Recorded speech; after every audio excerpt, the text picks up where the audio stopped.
Welcome to Fantastic Vision. Please subscribe us before you watch today's video.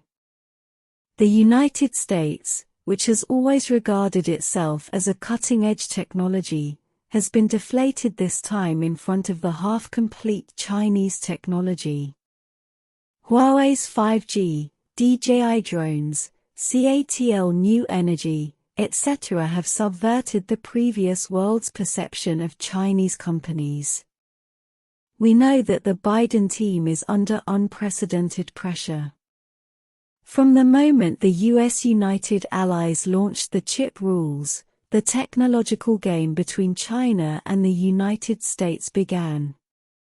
First, a chip quartet alliance was formed in Asia to try to form a corresponding encirclement circle, but in the end, because of South Korea's late uncompromising, failed to successfully implement the next step plan. Afterwards, the United States joined hands with Japan and the Netherlands to sign the tripartite agreement. The two countries compromised one after another under heavy pressure, directly lowering the scope of restrictions on Chinese companies to 45 nanometers.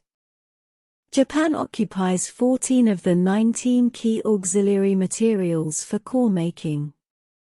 The interruption of supply means that even if China has a lithography machine, it will not be able to complete the manufacturing of chips. Under the pressure of every step, China can only start with raw materials, and officially launched the export control of gallium and germanium. The global semiconductor industry chain is broken and the responsibility does not lie with China. Ban, and the instigator is the United States. But even so, many parties still said that the impact is not significant. Japan itself is not a big chip-making country, so the impact is naturally not great, while the United States is highly dependent on Asian foundries, and it will not cause much impact in the short term. It has already opened the waste collection mode is used to meet the actual use needs of gallium and germanium. But South Korean companies are not so happy. They are highly dependent on raw materials and can only rely on inventory to meet industrial needs. Although China officially announced rare metal control measures a month in advance, they could not apply for shipment authorization at all. After the inspection, it was found that in addition to gallium and germanium, there were more than 10 kinds of metals that were in shortage. Based on this background, South Korea conducted an investigation on more than 400 local companies, and the big problem was exposed, and the impact will also deepen to the global industry. China's countermeasures have fully taken effect. Is the alliance about to collapse? South Korea's reserves are running out. The United States has previously claimed to have abundant reserves of germanium metal, but the reserves of gallium metal are extremely limited, and the planned waste product plan is to prepare for recycling between American and Canadian companies, and to meet the existing demand by refining gallium metal. But after all, this method is paper can't wrap fire, and there will be a day of exhaustion after all.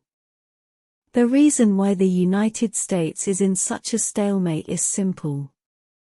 The global gallium reserves are 279,300 tons, while China accounts for 68% of it, reaching 190,000 tons, of which Africa and Europe account for 19% and 7% respectively, while the US reserves are only 500 tons, accounting for only 2%. After China shrinks the export of rare metals, African countries will definitely take the opportunity to raise prices, and Europe cannot easily ship goods. The United States naturally realizes this and will choose to solve the problem through recycling. It seems that American companies are China's the victims of the control measures, but in fact, South Korean companies have been unable to survive. China has an absolute right to speak in the field of rare metals. It not only has abundant mineral reserves, but also has top-notch refining technology. In the past few decades, developed countries have been importing from China at low prices. The high degree of dependence will naturally be handled by China now, because they have given up fair market cooperation opportunities. However, South Korea was relatively neutral throughout the process. The Biden team continued to exert pressure to cut off supply to Chinese companies. Korean companies never compromised. The Chinese market also retained a little favor for it. After the metal supply was cut off, South Korean companies began a big inspection. Through the investigation of more than 400 Korean companies, South Korea cried to the outside world about the serious consequences. It can be said that it has reached the point of imminent danger.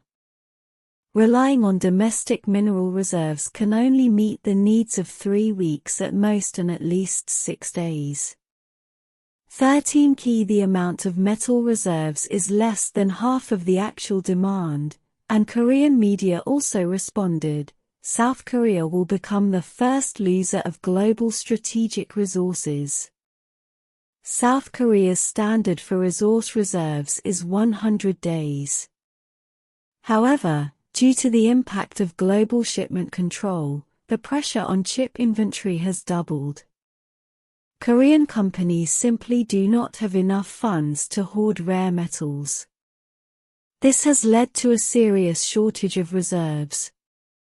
Corresponding to the pressure, South Korean companies have been showing goodwill to the Chinese mainland market. South Korea's economy mainly relies on high-tech industries. Now that the United States has cut off its financial resources, it will naturally not follow any proposals from the Biden team. After the ban was issued, the EU also chose not to join forces.